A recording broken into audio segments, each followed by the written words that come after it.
le droit de choisir sa propre fin de vie, alors que le suicide assisté ou l'euthanasie sont toujours interdits par la loi. Les familles et les proches demandent une évolution de la législation. Élise Laperdrie et Stéphane Lotte ont recueilli des témoignages.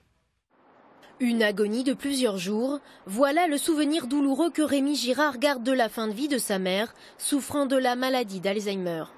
Elle a perdu connaissance, elle ne s'alimentait plus, elle était dans un coma et on l'a maintenue effectivement en vie.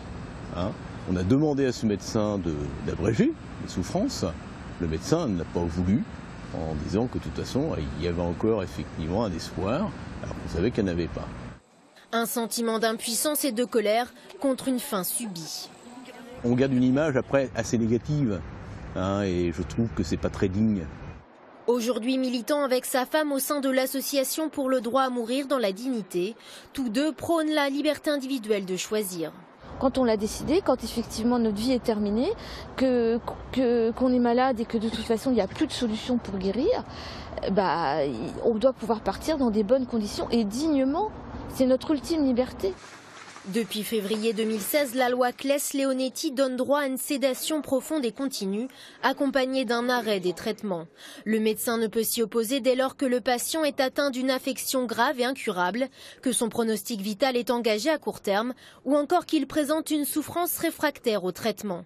Un texte ambigu d'après l'association qui réclame la légalisation de l'euthanasie et du suicide assisté.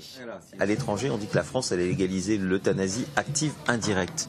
Parce qu'on vous endort, on ne va jamais vous réveiller. Donc qu'on nous explique quelle est la différence. C'est ce qu'on demande, qu'une personne puisse, à sa demande, dont on est sûr de sa volonté, puisse partir en quelques secondes entourée des siens. Est-ce que c'est très différent? C'est très différent, oui, parce que notre solution elle est plus humaine. Sur cette question bioéthique sensible, l'association encourage les Français à faire part de leur opinion dans le cadre du grand débat national.